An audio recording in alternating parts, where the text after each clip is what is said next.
hot topic. So that begs the question, what's going on here? So there's a current hot topic in the fitness world, and that is sumo deadlifting cheating? I think flashpoint for this was elite natural, or not natural, classic bodybuilding, classic physique. There are so many bodybuilding divisions. Which one does Bumstead compete in? He has a nice physique. That's the extent of my knowledge. I think it's classic bodybuilding. That sounds right. Okay. Not natural, misspoke there. Classic bodybuilding. So yeah, I think he's won the last 2 or 3 Olympias in that division. Great physique. And yeah, he recently said, I think on like an Instagram live stream or Q&A, that sumo deadlift was cheating. And Jeff Nippard recently put out a in-depth video responding to that claim, discussing whether or not sumo deadlifting is cheating. We'll link Jeff's video in the show notes. I think that he did a really good job rebutting the claim that sumo deadlifting is cheating. We'll also link a Stronger by Science article in the show notes that goes over many of the same points. But yeah, so this is something that people are talking about, and I am in the camp that sumo deadlifting is not cheating.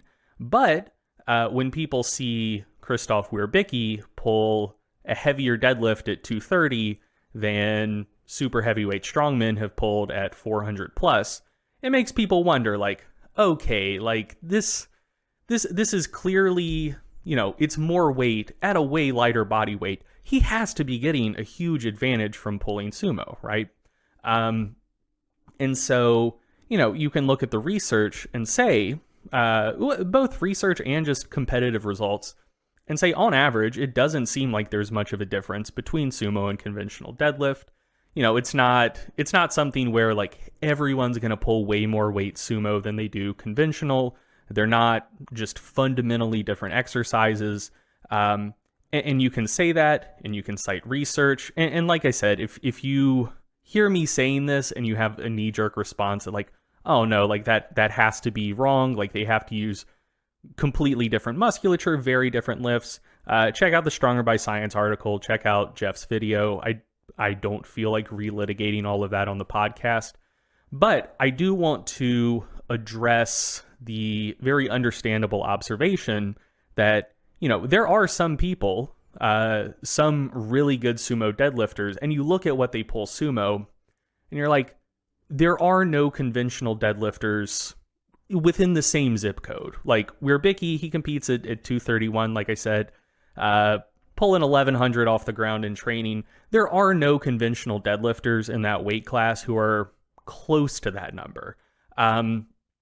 So, that very understandably makes people think like, regardless of what the science says, there has to be something going on here that is allowing people to get some sort of huge advantage from the sumo deadlift. And I think that they're actually correct in that observation, but that doesn't discount the fact that on average, there doesn't seem to be that much of a difference. So basically what I want to talk about here is the difference, I guess, between averages and kind of the breadth of a distribution and how that can present itself for outliers. So essentially, my perspective on this is that, some people are going to do better with sumo, some people are going to do better with conventional. On a population level, the differences between the two probably aren't particularly large, but there are definitely some people who seem to get a huge advantage from the sumo deadlift. And the reason I think that is the different strength curves between the two exercises. So for not all, but most sumo deadlifters, the hardest part of the lift is right off the floor. So if you can break the bar off the floor and not have to sacrifice all of your positioning to do so, you can lock it out. Like basically, once that bar starts moving, if you're if you don't already find yourself in a horrendous position, you're going to be able to lock it out. Whereas that's not the strength curve for conventional deadlifts. So for conventional deadlifts, the weakest part of the lift tends to be somewhere in the general mid-shin area. So you can look at this in studies that like report like velocity time curves. So the point of peak deceleration in a conventional deadlift that you grind is generally like 2 or 3 inches off the floor. So you're not, some people are, but most people aren't the very, very weakest off the floor in a conventional deadlift. Like there are generally weights that you can break from the floor that you can't get past your knee and lock out. So you're dealing with slightly different strength curves there. And so essentially what I think is going on is that for some people who both have the hip structure for sumo deadlifts to really agree with them, and who also have really great leverages for sumo deadlifting, and by that I mostly just mean really long arms, they can essentially cut out a large enough portion of the really, really weak part of the range of motion that kind of in practical terms, they're sort of doing a partial, if that makes sense. And sumo deadlift is such, like the strength curve is such, that if you can kind of get in that position where you're doing a pseudo partial, it can pay huge, huge dividends. Whereas that's not the case so much with conventional deadlift.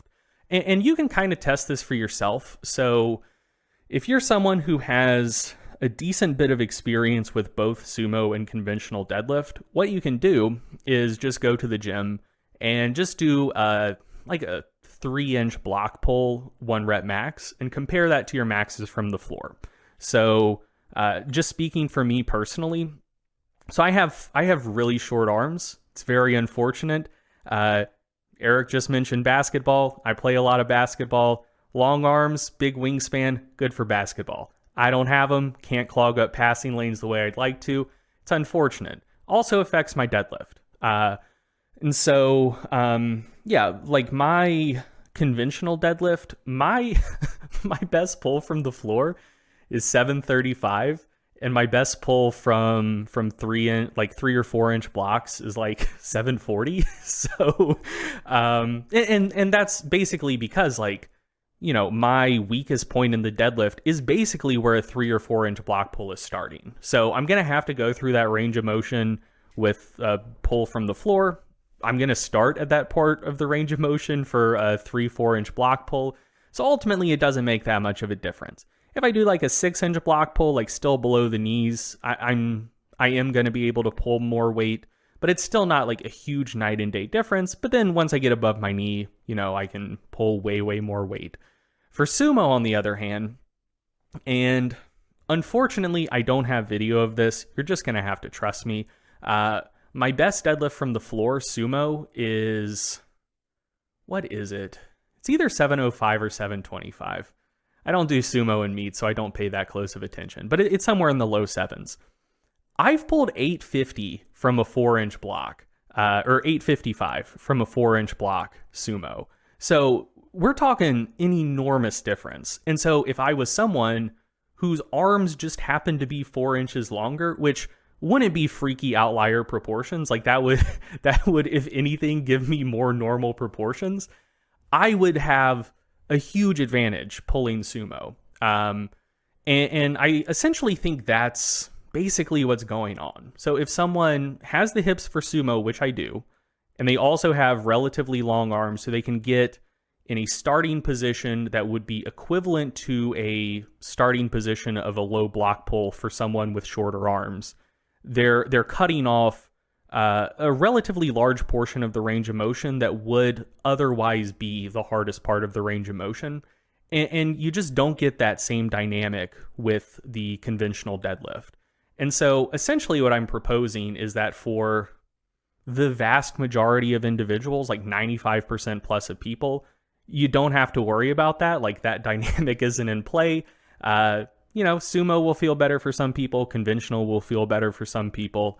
I think largely just based on hip structure. But I think if you are one of the people who has hips that are well suited to sumo and who also has kind of outlier body proportions to allow your setup from the floor to be comparable to a low block pull setup for another person, I do think that for that small minority of lifters can net them a pretty big advantage in the sumo deadlift. And so, then that begs the question, the framing device for this segment, is sumo cheating? And I would say, no, absolutely not. Ultimately, the point, so one, you can just look at the rules, like in powerlifting, is sumo allowed? Yes, okay, cool, it's not cheating. And then two, on average, does it seem to be way, way easier than conventional for most people? No, not really. But then it's like, okay, for a small minority of people, it does seem to give a pretty big advantage where if those same people with really great body proportions for conventional or just great body proportions for deadlifting in general, like if you have those proportions, it's going to help you for both sumo and conventional, but it might help a little bit more for sumo than it does for conventional. And so then that begs the question, like, okay, well, is it cheating or in some way unfair that they get a bigger boost from sumo than they would conventional due to their outlier body proportions? And like, I think that just kind of depends on your conception of fairness. Like I fundamentally think it's fine. Like those people have access to an advantage that most people don't have access to. But ultimately, that's just the name of the game in elite sports. Like every sport on the planet at a high level is basically just like, hey, everyone's playing by the same rules, and who has the physiology that allows them to best take advantage of those rules. And for the very, very freaky sumo deadlifters out there, I think they just hit the lottery, and I think it is what it is, and that's fine. And that's not just like a weird quirk of sumo being allowed in powerlifting. That's like how it works for everything. So, NBA playoffs are going on right now, and you look at Giannis's absolute wizardry around the rim. Like, he's so tall, his arms are so long, he's so fucking quick, he's so explosive, and he has an insane touch around the basket. And so, scores a ton of points in the paint with crazy efficiency, and he can penetrate into the paint way better than most people because he can take such long strides, change direction so well, and he's so quick. That gives him a huge tangible advantage compared to virtually everyone he plays against. But no one would say that's cheating. It's just like, oh, well, Giannis won the genetic lottery for basketball. And I think Krzysztof Wierbicki won the genetic lottery for deadlifting. And that's fine. So yeah, I think that there are individuals who do get a huge boost in performance from having access to sumo, that other people aren't going to have access to that advantage just because they don't have the build for it. But I fundamentally think that's fine, and I don't think that on average sumo gives the sort of advantage that would lead one to classify it as cheating.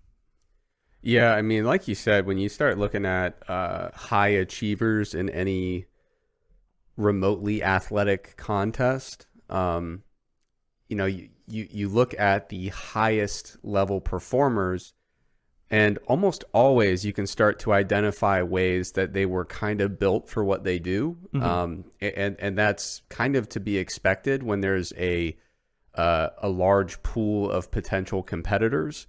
And so watch the Olympics, every 4 years, and they'll say, hey, we're going to do a little segment about why Michael Phelps is built to be a swimmer and why Bolt is built to be a sprinter, or like Kipchoge being built for the marathon. Built to be a marathoner. Yeah. In almost every instance, you can start to look at these characteristics that are advantageous for the sport, and what do you know? The high achievers happen to have them. I remember hearing a story. I was at a physiology lecture, and they were talking about outliers in various physiological capacities. And they were talking about a mountain climber back in the day. I forget his name, but he's kind of a renowned, like one of the greats of all time. And apparently early in his mountain climbing career, he was mostly confused. He would go on climbs with groups of people and he would keep going and going and going. And he'd be like, why is everyone slowing down? You guys don't seem like you can breathe. What is happening here? And only later did they start to recognize that he was truly an outlier in terms of the way he was able to handle oxygen at altitude. You know, he had physiological characteristics that made him just a completely different breed when it came to mountain climbing. So, yeah, I don't think it makes sense to kind of take that approach and say, well, just because someone has advantages for a sport, that's unfair. If anything, that seems to be the rule for sport rather than the exception. You know, high-level competitors generally are really optimized for what they do, and some of that is just the luck of the draw. You know, and yeah, like you said, you know, if you're convinced that if you're a power lifter and you're upset that people are cheating by doing sumo, just do sumo. You know, if it were really that much of an advantage across the board, then you just wouldn't find conventional deadlifters, or you wouldn't find many of them. Yeah. But yeah.